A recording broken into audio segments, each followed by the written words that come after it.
Hey, I wanted to make this video for a while, and I don't want to bore you guys because I know a lot of videos go on and on and on. They should be in a paper, which is easier to skim. The main point of this video is that ketogenic diet needs omega-3 fatty acids. And if you have tried the ketogenic diet and failed, but you don't take omega-3s, I'm going to explain to you why it failed. This is a study from, I don't know, it's a government website, right? So it's pretty legitimate. I think I looked it up. It's from Taiwan or something. That's the university that did the research. But so it's a bunch of, they took a bunch of rats, like 2 phases of the study.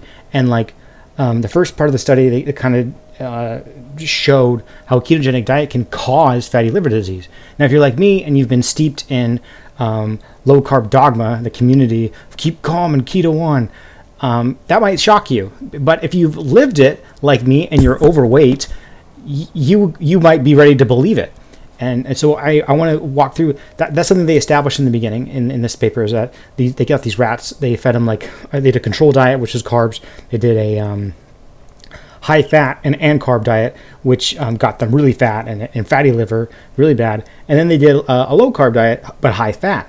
And that also, not as bad as the carb and high fat diet, but pretty bad. Still got fatty liver, still got, I think the triglycerides were okay. But we can go look at all these results. We'll go into detail in a second. I just want to give you the gist of it. The idea is that like the ketogenic diet can cause fatty liver. And you can look at these things and you can say, well, they had some carbs in the low carb diet. I don't know. Maybe you're right. I think the reason you're not going to care about that is the second part of the study, where they just fed these rats. They did 4 groups of rats this time.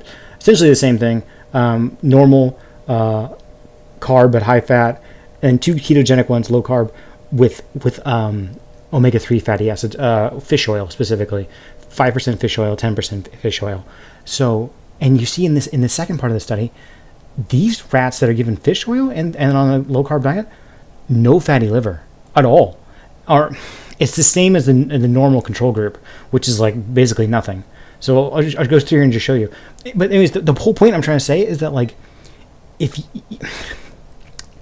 you struggle with the ketogenic diet, like you're intelligent, right? And you've bought into the dogma, because the logic is sound, insulin resistance, all that science, it makes sense. Not that I'm doing a good job of articulating it, but like it's reasonable, and but it's like baffling why it doesn't work. And the reason it is so hard to do is because I believe our food supply is completely absent of omega-3s. I think that, like, I know that grain-fed beef, or any animal is grain-fed, which is cheaper, doesn't have omega-3s. That's like high in omega-6s.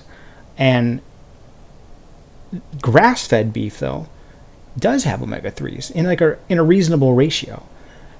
And I think that, as we evolved, the animals we did eat were all grass-fed for the most part. I think that's how we evolved. Is we got our omega-3s from these animals who had omega-3s, but now, because everything's like, we're trying to industrialize, economize our farming practices. It's very hard to find omega-3 animals unless you're wealthy and you buy grass-fed beef. Which is a problem which is related to the reason I think that nobody really understands how important omega-3s are. I think all the celebrities, like the YouTube personalities, the people who like promote the ketogenic diet, and God bless them. I'm so grateful for Dr. Berg and I don't know the other ones. I don't know all their names. I appreciate their work. I really do. It's really helpful to people. But I think that they're so rich, they don't think anything of buying grass-fed beef. So to them, they're not even considering that maybe they're not nutrient deficient at all. They don't understand what poor people go through, and how we're trying to like do the ketogenic diet on a budget, and so we have to buy the grain-fed beef, which has no omega-3s in it. And so, anyways, it's just like a big thing for me. I failed at the ketogenic for like a decade, even though, and I was in better shape before I started the ketogenic diet. I haven't always been overweight. It's like so stupid. And And like just recently, I caught on to how great the omega-3s are in conjunction with a ketogenic diet. And so I've been feeling terrific. I've been exercising like a lot more. I'm like, I feel like I'm getting better. I don't want to bet money on it because I've failed a lot, but I think I'm going to start losing weight here pretty soon. And because I feel good. Anyways, I will put this research study in the comments if you want to go look at it yourself. But I'll go through two real quick, just the quick parts. If you just want to see that, like, this is too far down. No, it isn't. That's the right part. This is what the diet was made up of. That's actually the second part of this study. Where's the first part? Here it is. So here you got the. This is like some sort of. This is related to fat burning. I don't remember exactly what this means, but it makes sense that you're burning more fat on a low carb, high fat diet, and so on. But anyway, let's go down further to. So this is our normal control group. This is our high fat with carbs group, and our low carb group with high fat. And you see here that there's still actually a good, like, this is the better triglyceride number on the low carb group than the normal or the high fat with carbs.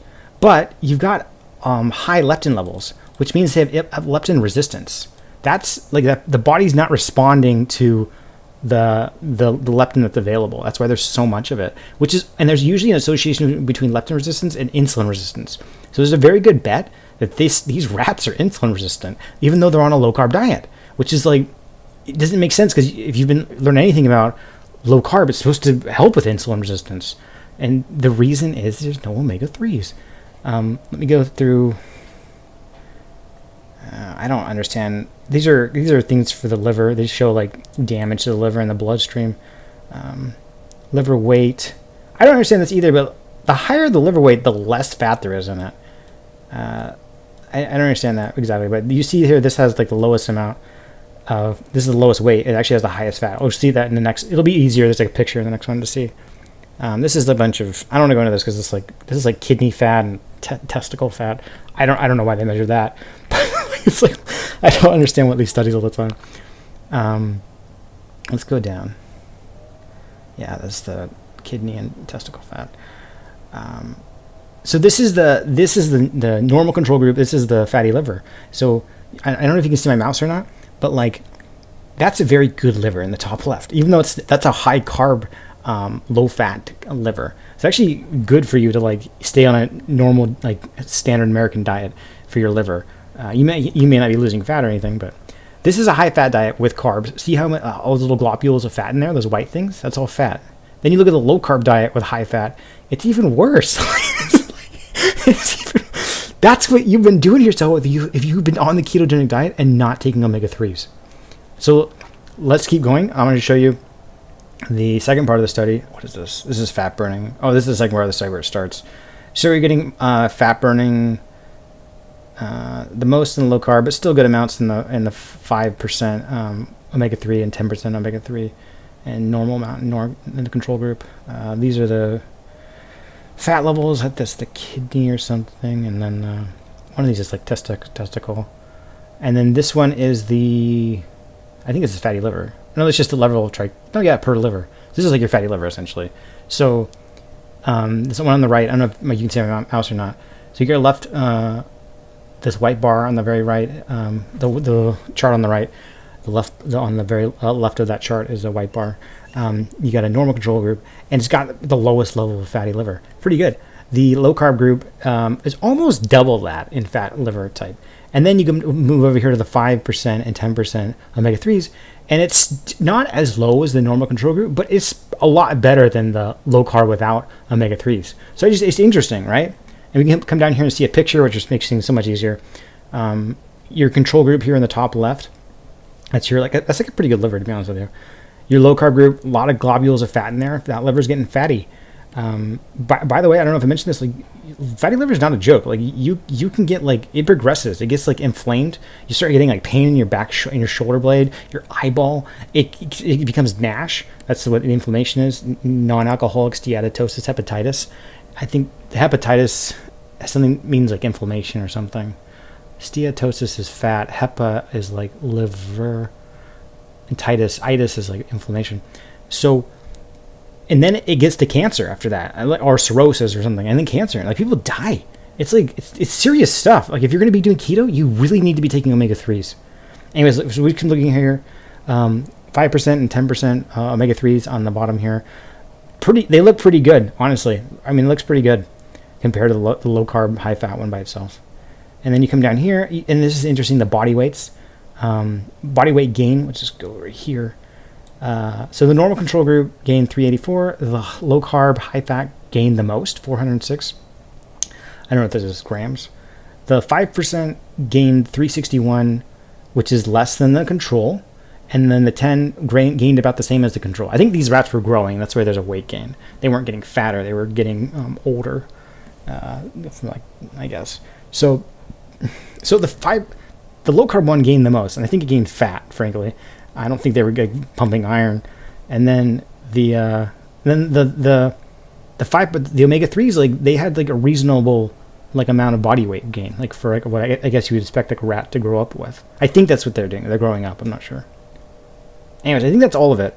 So I just want to show you, like, there's more studies out there to show how omega-3 supplementation can reverse fatty liver disease. So, and then to go further, there's something called cardiolipin in your mitochondrial membranes. All your cells have mitochondria. I don't know if you remember your high school biology, but like the mitochondria are like the powerhouse of the cell, and they make ATP from I think from glucose. It's a long process, but like basically glucose and lipids are used to make ATP. And if you don't have cardiolipin, you can't. Your mitochondrial membrane is like inhibited. It's missing one of its components. And did I mention cardiolipin comes from omega-3s? So if you don't have cardiolipin, your mitochondria is not able to make energy. Does that make sense?